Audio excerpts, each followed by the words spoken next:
या ठिकाणी सभागृहापुढे नवी नवी मुंबई मुंबई महापालिका महापालिका कंत्राटी कंत्राटी कामगारांच्या माध्यमातून विविध सुविधा या या नवी नवी मुंबईच्या मुंबईच्या जनतेला जनतेला त्या त्या ठिकाणी ठिकाणी देत देत असते. असते. त्या सुविधेच्या माध्यमातून अनेक पुरस्कार हे आपल्या महापालिकेला त्यांच्या योगदानाच्या माध्यमातून प्राप्त झाले.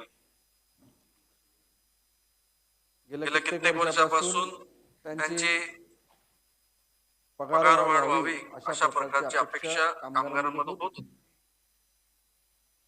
2015 आणि आता 2026 यामध्ये मोठा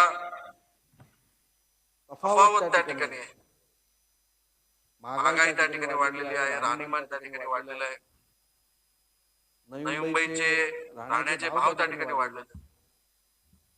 त्यामुळे 2014-15 साली जो पगार होता त्यामध्ये आता जीवन निर्वाह करणं हे त्या ठिकाणी सोपं नाही. कामगार संघटनेकडे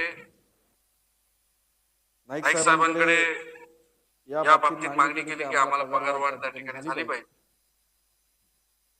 फक्त कंत्राटी कामगार नाही तर विविध कामगारांच्या विविध कर्मचाऱ्यांच्या विषयी नाईक साहेबांकडे मागण्या करण्यात आल्या.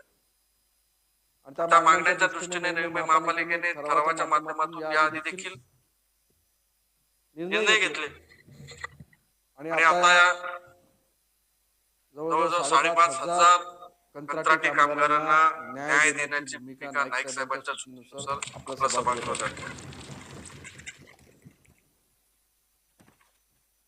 आता जी त्यांना वेतन व्यवस्था आहे ती जरी कागदावरती 30,000 दिसली तरी त्यांच्या हातामध्ये 18,000 19,000 एवढाच पगार त्या ठिकाणी जातो. आणि त्यामुळे त्या तेवढ्या तुटपुंज्या पगारामध्ये जीवन निर्वाह करणं त्यांना सोपं जात नव्हतं.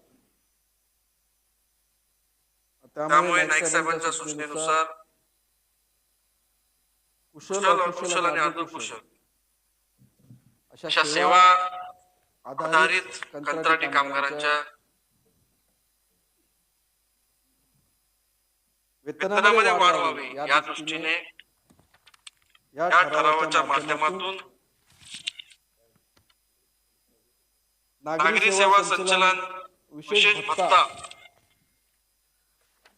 या अनुषंगाने 7,500 रुपयाची वाढ करण्याचा ठराव या ठिकाणी मांडला. या ठिकाणी सभागृह यावरती चर्चा करेलच. ही वाढ मूळ वेतनात नसून तर आपण एक स्वतंत्र विशेष भत्ता घटक म्हणून त्या ठिकाणी निर्णय घेण्याचा करतो. मूळ वेतन घेतलं तर त्यामध्ये विविध लेवी त्या ठिकाणी बसतात. पण या बाबतीत जर एक स्पष्टीकरण प्रशासनाकडून झालं की पीएफ च्या बाबतीत हे 7,500 वाढवलं तर कशा पद्धतीने होईल आणि आता आपण हा निर्णय घेतल्यानंतर कशा प्रकारे आपल्याला या कॉन्ट्रॅक्ट बेस कर्मचाऱ्यांच्या कॉन्ट्रॅक्ट कामगिरी आपण कंत्राटदाराला पैसे देतो, कंत्राटदार पुढे ते पैसे अदा करतो. पण आज निर्णय घेतल्यानंतर काय केल्यानंतर पुढच्या महिन्याचा पगार 7,500 रुपये वाढ करून त्यांच्या बँकेत खात्यात द्यावा अशा प्रकारचं नाईक साहेबांच्या सूचना.